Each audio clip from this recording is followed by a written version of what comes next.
Hello, everyone. I'm Winter, your host today from On Point. Welcome back to the fourth episode of our series, Connect to Unleash Infinite Opportunities.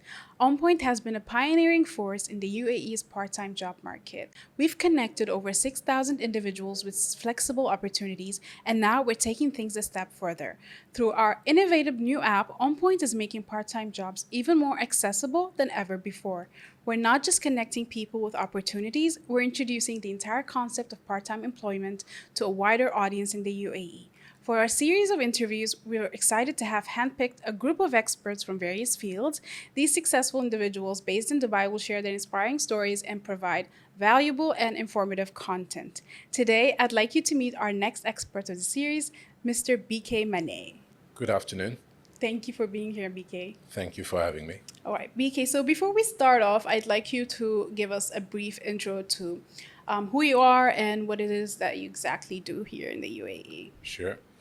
So my name, to make it simple, is BK, just like Burger King. So then people there Okay. usually don't forget. I've been in Dubai for the last 14 years. I've done I've done a lot of things here. But yes, I decided to leave Paris, where I was born, and to give my life, let's say a boost. And Dubai at the time, I think, was the best place to start something new. And here I am. And when did you move to Dubai? In 2011, I came at the time to join an airline that was growing really fast. And since I fell in love with the country and I never left. So did you specifically come to join the airlines, or were you looking to maybe like have an adventure, and then you kind of things just happened, or? I think it was both. Okay. Because, as I said, Dubai, which is now in all the medias and everything, at the time was not probably as, I would not say probably as sexy as it is right now. But yes, I felt like there was definitely something, and the company that wanted me to join, make it clear like, yes, then in the next years, the company and the country will just boom. So I was like, yeah, probably it's the time to get on board, and then still here. Okay. And maybe, could you tell us if there's like maybe something a bit that's out of the norm, or maybe something that's a bit odd on your journey from France to the UAE? Something that might be interesting to the viewers. Well, let's say before coming to Dubai, well, I went to the US. I played basketball there. I studied a bit. I worked there. Was not supposed to come back in France. Came back. And then I think from the moment you leave the nest of your country, something new, actually, I think grew up inside of you. And I felt like, yes, I wanted more. And Dubai just came up to be the right opportunity at the time. So I felt like, yeah. Okay, so when it comes to education, what inspired you to pursue a Bachelor of Arts in Foreign Languages and Literature? Yeah. So first, my dad. My dad, is self-made man, and he anything about literature and philosophy. I grew up in this environment, so I had no other choice in the beginning. Then I went to the US the first time I was 11 years old, and I think it changed my perception of English.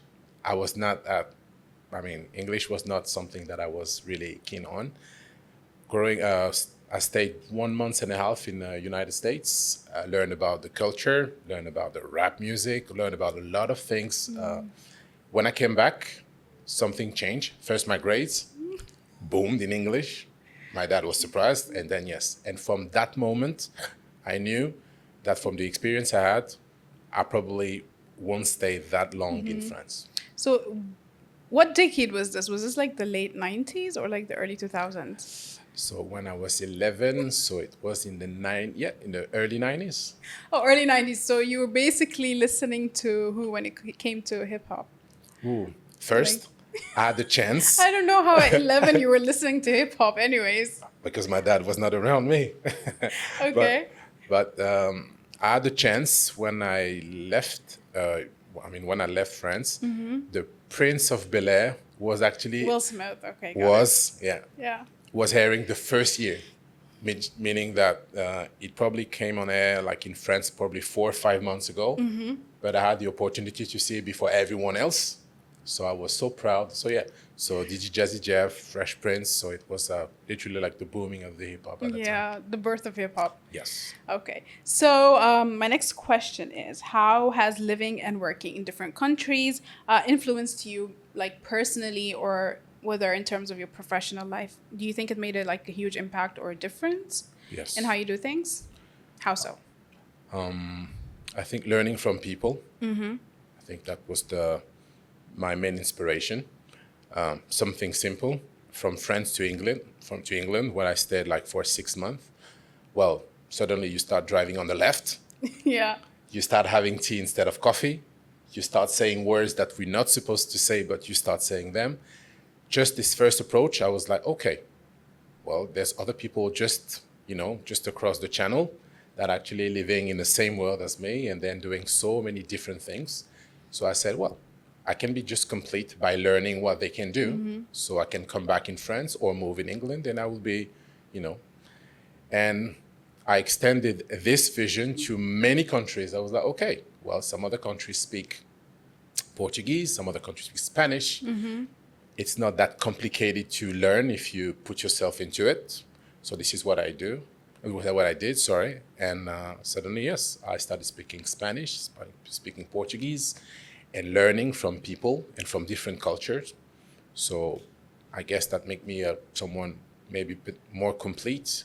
So when I see one problem or one Challenge. exactly, I can see it from the eyes of all the person I met. So Oh, from this, that's interesting. So you think you can see it from the perspective of everyone you've interacted with. yeah. Does that make it easier to find a solution? Sometimes yes, because when you think about a solution, now I'm like, okay, in that time frame, how my friend maybe living in another country will see about it. Maybe I'll see it too big or too small, and maybe it will come with an alternative solution saying, no, don't worry about that. Just see the main goal and just go for it. So all the people actually that you're meeting inspired you, and then you just get like a sponge out of them. And then, I think it helps a lot. Okay. And when you first moved to the UAE, did you notice any major cultural or any sort of differences between France and the UAE? I mean, I'm sure there are differences, but what were the ones that first stood out to you? Well, I would say the two main that I still have in mind is probably the religion. So that's, I'm Muslim. And I think it was easier to get close to my religion coming to UAE. Okay. So, well, you can feel it everywhere. So it was way easier. And I learned way more things that actually I had a chance to do in France. So I think the cultural about the religion I think it's the main gap that you can see between two. The second was the job opportunity. Because when I joined UAE, I already worked for a couple of companies back in France. But I found the challenge way more interesting and way more competitive arriving in UAE. I realized that at some point, all the people that want to join UAE, they were all striving to do the best wherever they were coming from.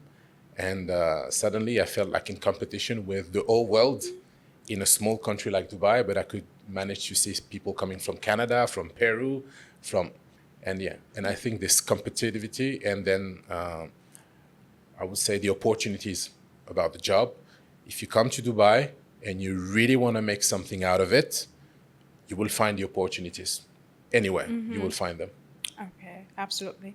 So, speaking of languages, you did mention that you speak Spanish, Portuguese, English, and French, and my mother native language from Senegal, which is Wolof. Yeah. Wolof. Yeah. Interesting. Okay, so you speak 5 languages. Yeah. Are you proficient in all 5, or? Well, I would say professionally, I can maintain like a proper level in 5 of them. But then I would say French, English, Spanish would be my strengths. Okay, okay. So can you share an instance where your language skills made like a significant impact on like a professional level?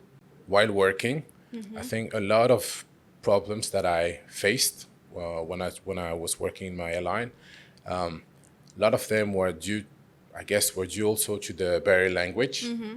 And it happened to me most of the time actually to get called on a situation. Everything looks stuck, but by the time you start putting yourself in people's shoes and start actually speaking their language, well, the first thing probably they will open their eyes in a way like in the cartoons, like looking at you like, and then after that, realizing that yes, you just see that from the moment they see that someone is actually making the effort of Trying to communicate, yeah. said, suddenly, let's say the problem or the issue just leveled up like 3. And then if you find a proper solution, then at the end of the day, you finally made the best friends and the best experience for the customer. And then suddenly you don't even realize when the problem started. Yeah, I mean, I think as humans, all we want to be is like understood. That's it. Yeah, whether it's literally or figuratively. Yeah. It helps a lot. Okay, so what motivated you to start your career as a cabin crew member? I think traveling by the age of 11, and my uncle was a steward. Yeah, Aw. my uncle, and I think he gave me that fire. And yes, I always wanted to travel. As a kid until now, whenever you see an airplane, yes, I will be the first one actually to wait till it's out of my sight before continuing my day. Yes, all this stuff. I think it's something that still motivates me. So yes, I think I wanted to. Yeah, it was a. I think it was a good choice. Okay, so do you have any favorite, like, memorable memories from your time as a cabin crew member? Ooh, I have so Spill no, now. I have so many. Yeah. Well, if I had to keep the one that I still really have like in mind, well, as a cabin crew, you plan your day or your week all around the world, like you were planning it to go to Dubai. In Dubai, I would say I will go for groceries today. I will go to the movies, and well, as a cabin crew, you can say, well, for me, I'm a basketball fan, and I will say, oh, New York is playing on Monday. Okay, let me just try to swap a flight and to go to the Madison Square Garden and watch a game. I had a chance also to have a flight during the Olympic Games. It was not planned. I was in Rio without asking for nothing, and then suddenly I find myself in the Olympic Village.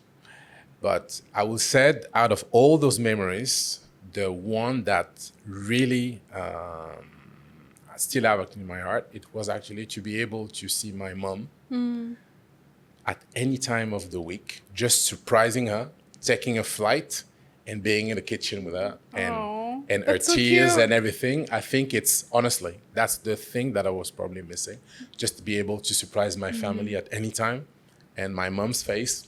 I think this is. I think That's this is the so best. cute. Okay, so what would you say are some key skills that you developed while working as a cabin crew member? I would say being able to adapt to any situation. I know many people see cabin crew just they're just serving chicken or beef. That's it. Trust me, when you get there, you realize that you need to be way more than that. Okay, you have to serve chicken and beef. I'm not gonna lie, but you have to be. In terms of security, which is security happening like in 30,000 feet, you have to have your eyes everywhere. You need some time to be a moderator when there's like a problem between passengers. You have to be first, not a medic, but you have to be a first aid currently, because I went through doing, how do I say that? Yeah, to provide the first medical attention on when somebody faints, on a heart attack, on Oh my different. God. Yes, sometimes we don't think about it because cabin crew are trained once, sometimes twice a year to repeat all these procedures. Yes, sometimes you have to be a judge. Sometimes you have to be many things. Sometimes you have to be a cop. Yes, you have to be a cop, especially for kids. I just recently saw on the news that someone was drunk on a plane, like a passenger, and they had to like cuff him. So it was so funny. It's happening all the time because your capacity or your resilience of drinking is different in 30,000 feet. Yeah. Because the air is actually rarer. And then, yes, just maybe a drink or two, and you feel totally different. And then you see people from a different perspective. Yeah. Okay, so what would you say are some of the biggest challenges you've overcome as a cabin crew member? Probably the jet lag. Oh, Yeah. yeah. I think I still remember once. It happened to me once, but a friend of mine happened to him a couple of days ago, and we were talking about it. I was pretty good usually with the jet lag. There's only one day I woke up, I had no clue where I was, what time it was, who I was, and honestly, I had to call back home because the only number at that time I remember was my home phone. Oh my God, that's Yes. crazy. And I had to call. My mom answered, and things started. I didn't want to. Freak her out. Exactly. So I don't know what random conversation that started, but by the time I finished with her, I realized that yes, that I was flying, and then that's it. It happened to me once in 10 years, but honestly, it's one of the freakiest thing that ever Wow, happened that's to scary. me. It's Terrifying. yeah. Oh, wow. Okay, so what led you to transition from being a full-time cabin crew to working part-time? Well, it happened during the COVID, yes. So it was not something that was planned, but something that was Happened. exactly. But so when the company I was working for, had like most of the companies in the world, to prioritize all their economic, let's say, future. I had the option of going back to France and start something new, or to stay in Dubai. The problem is at that time, all the industries were literally frozen. So this is the time I realized, let's try to use the knowledge that I acquired during at university or during my during my childhood and everything. I was always good with electronics or ITs. Yeah. So I managed to, I said, okay, let's try to make it something viable. And then I stayed in Dubai, yes, by creating my company. And then, yes, and I was working as a part-timer at that time. And I realized that, yes, there was something else than 9 to 5 daily job. Yeah. Yeah. Would you say it's more fulfilling? Fulfilling, yes, in the sense that you really have to, first, you really have to love it. Because, yes, you can go on when you're an employee, you can go to to your 9 to 5 job. Sometimes you don't even really like it. You can hide. Nobody can really see you. Yes. Well, when you work for yourself, when you work for a part-timer, the time that you're going to be working, trust me, all the eyes going to be on you. Yeah. And people, they will know exactly what you're doing. They will know your performance. They will know every feedback. So you really have to love it and be, yes. So it's fulfilling, yes. Okay, definitely. perfect. So how has your experience as a cabin crew member influenced your approach to current part-time work? Yeah. One thing that the two activities have in common is there's not a single day that looks like. Every day is different, meaning that you, as a part-timer, I had a chance to work in for different companies in different industries. So obviously, the communication is something that you can find in both activities, but you really have to be always ready to get into any challenges, to adapt, to react quick, to solve problems, and to always be on your best behavior. This is something that you can find in both. Or you always have to be smiling, always to be helpful. So yeah, you can. That's, I think, the similarity that I can find like between the two. What if you're having a bad day? Like everyone, you have a bad day. But this is something that I learned as a cabin crew, and you can see whenever you're traveling, whatever day they're having, you will Yes, always see big them smile. smiling Yeah. with the impeccable grooming and fierce attitude. And this is something actually that I learned and I'm carrying on like till now. Yeah. And it's Do you think it kind of also impacts like your outlook, like mentally? Maybe because you're putting on a smile despite it being like a bad day. Maybe gradually it starts to affect you and you start thinking, oh, maybe it's not so bad, at the end of the day. Yes, it's for me. Even being a cabin crew was more a lifestyle than a job. So the part of approaching people or helping, this is something I told you that I've done when I moved from France and living in different countries. Yeah. When you're a foreigner and you arrive somewhere, well, the only way to learn is actually to approach people, to learn from them. Obviously, when you do that, you have to be on your best behavior. I'm not sure that if you're approaching someone and having your bad day mood, I'm not sure they're going to be as receptive as they're going to be if you just offer a smile. Yeah. And a smile in any language is a smile. You just have to smile to someone, that even someone that doesn't actually know you, people will be willing to help you. So I think, yeah, the cabin crew resilience, yes, definitely helped me each and every day because things looks easier now. Okay. And what advice would you have for someone who's looking into like getting into part-time work here in the UAE as someone who's been doing it for almost 4 years now? Yeah. You have to, again, you have to be ready to adapt to many situations because as a part-timer, you might work for a company in an industry one day. Maybe your next opportunity is going to be in a totally different one. Your basic, but people will always looking for your best behavior, for your attendance, for your grooming. So you need to prepare yourself to have, it's going to be probably high and low, but when it's going to be high, you have to show up and you have to give your best. Maybe sometime, yes, it's going to be going low, but yeah, when people, they need you, you definitely have to show up. So that will be, I think, my best advice. Be ready, and obviously to enjoy what you're doing, Okay. because being able to have different experience in a short time, well, there's not that much. There's no.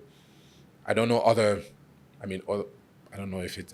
Other job that can provide you that, and it's honestly it's fantastic. Okay. Yeah, I really love it.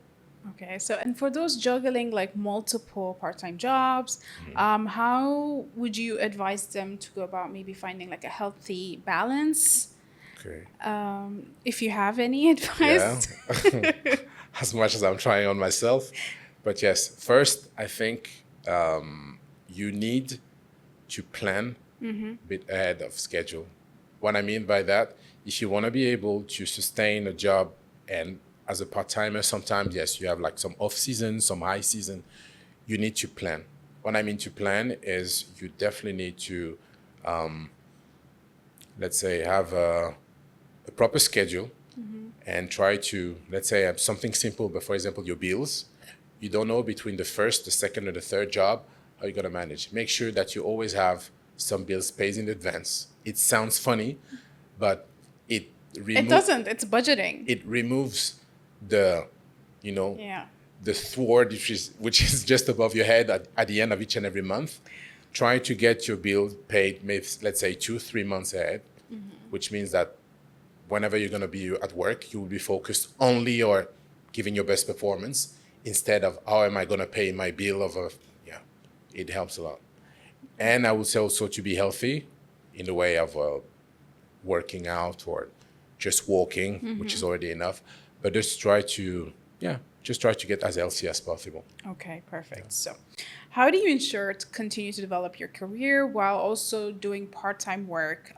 Not just in the sense where you have to advance your career as well. So, how do you continue to do part-time work while also juggling that? Well, I always try to know what the trend of the market I'm working in are. So Dubai on this aspect has many events where you can actually go and get some new trend that's gonna boom, let's say the next year. Well, we're in 2024, so not using social medias, I think, would be something hurtful. So yes, I'm going on YouTube. I can see what's happening. Always trying to get ahead and just try to be in march with my time.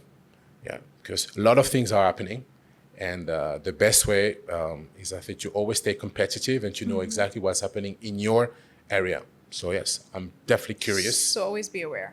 Always aware and curious. Yes. Okay, okay.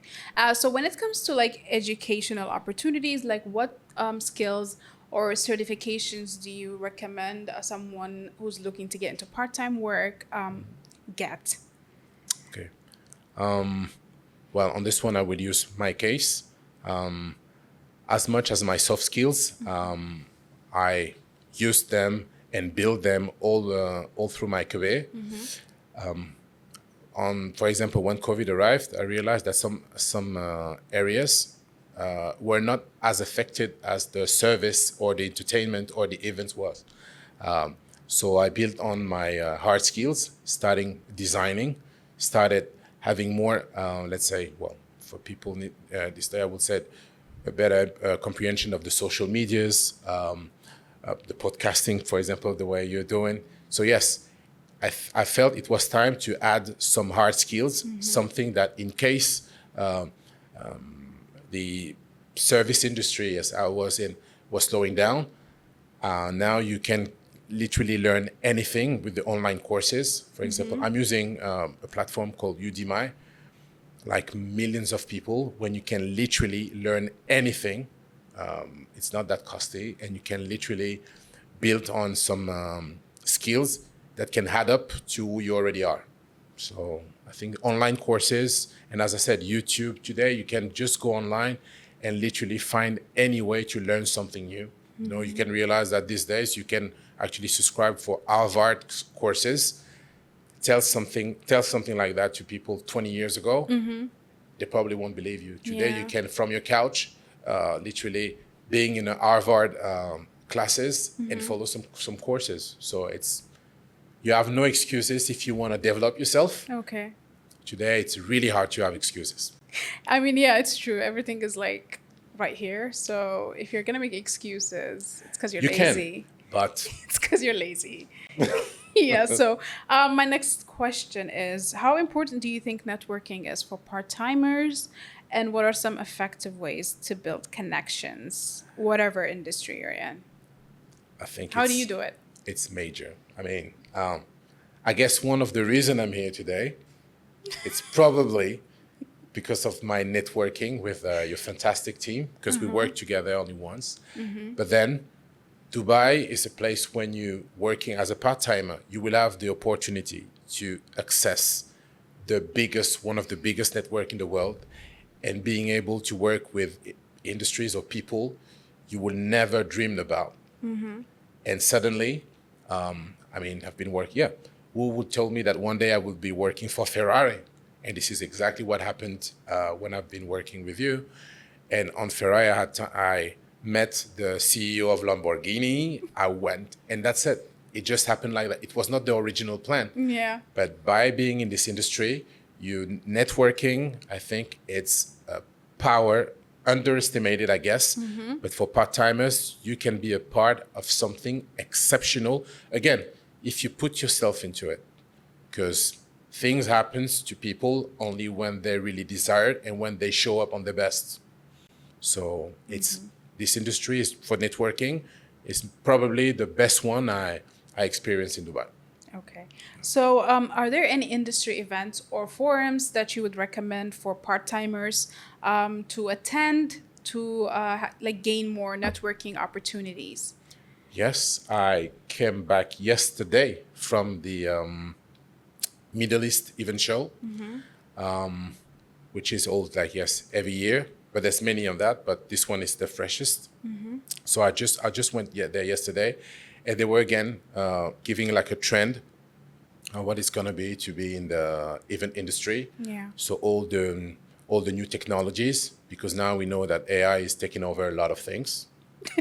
we know that. I had someone on the show 2 days ago say AI is not going to take your job, but AI is going to take someone who uses AI is going to take your job. So I agree 100%. Okay. Okay. I'm a designer also on the side, and this is also the not the question, but this is the topic actually we're having. That's it. It's just like bringing a knife in a gunfight. Yeah. AI is not, you don't have to use it, but somebody will, and it's going to be using as the extension of his own skills. Yeah. So it's going to be twice as dangerous as you.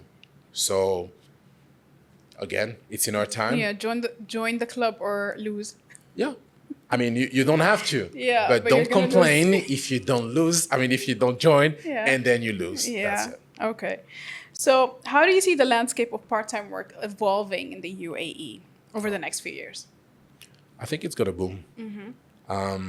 The flexibility is actually from both sides. Yeah. As a company, hiring part-timers allows you a lot of flexibility. Correct. You hire as you need.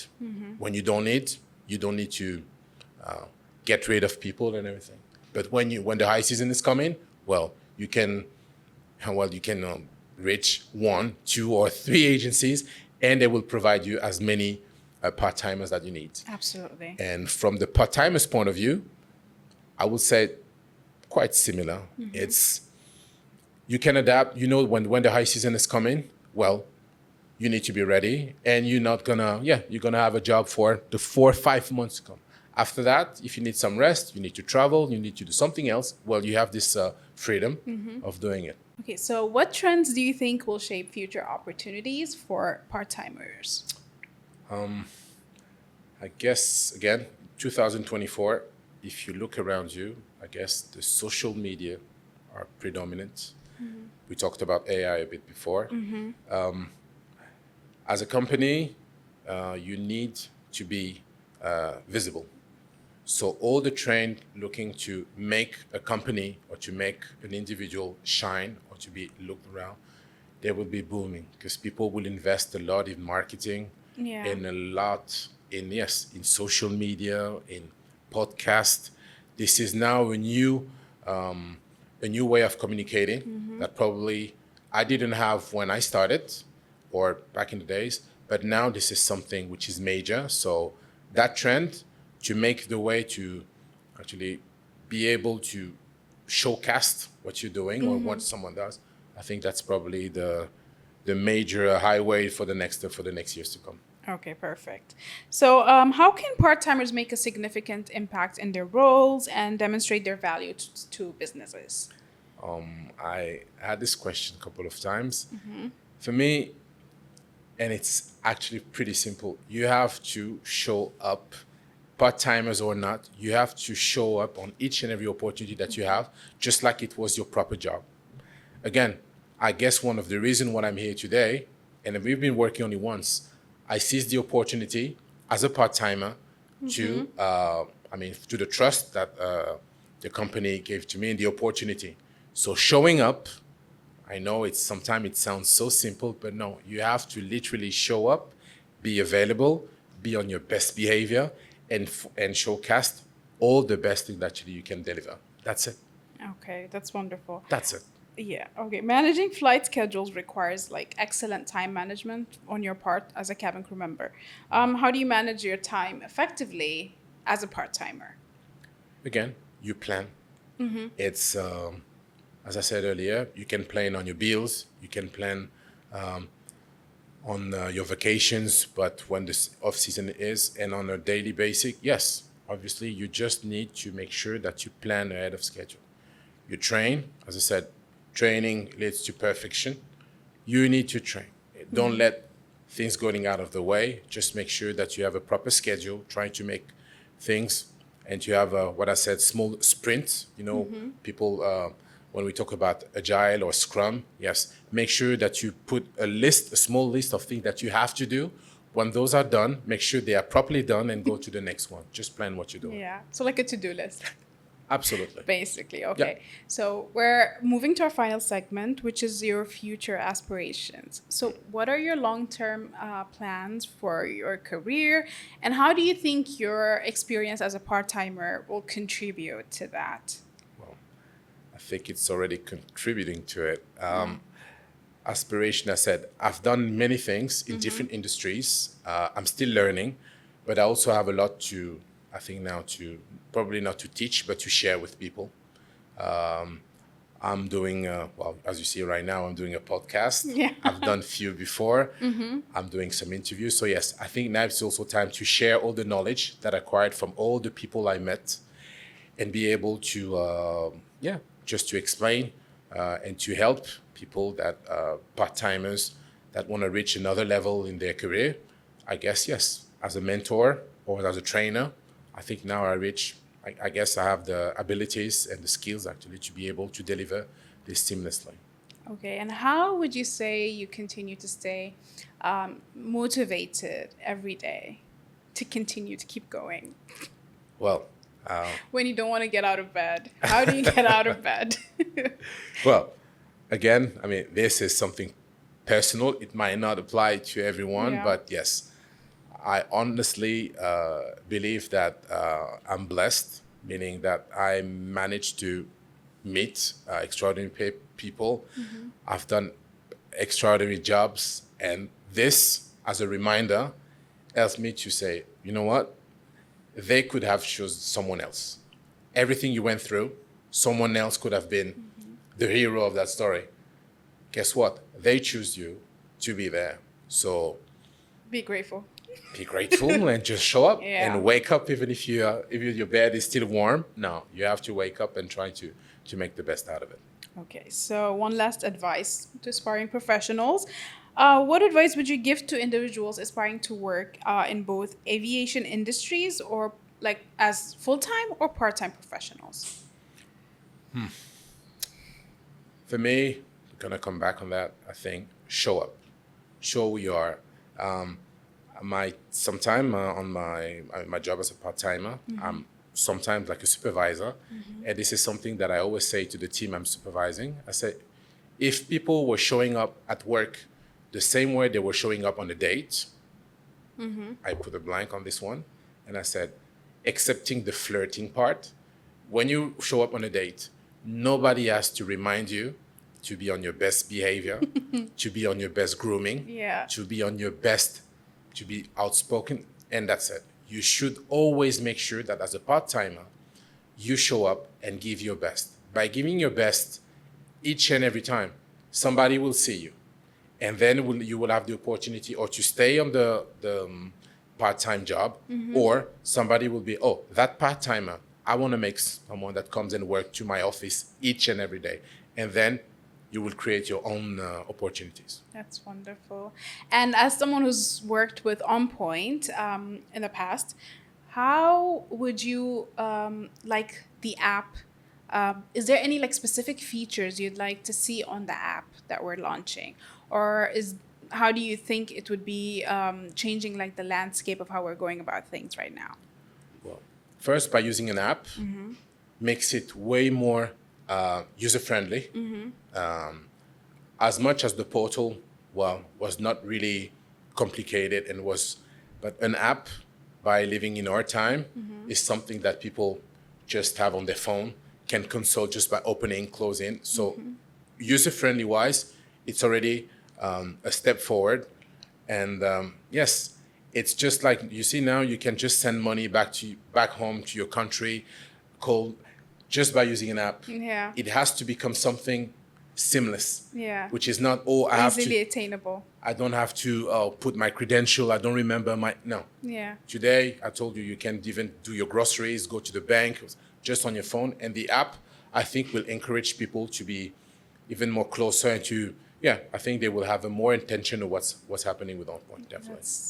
Thank you so much. This was a wonderful conversation. I had such a lovely time. Thank you for being here, Becaye. Thank you so much again for having me and for the opportunities that On Point gave me. So thank you very much. Thank you. You're Lovely welcome. meeting you. Thank you.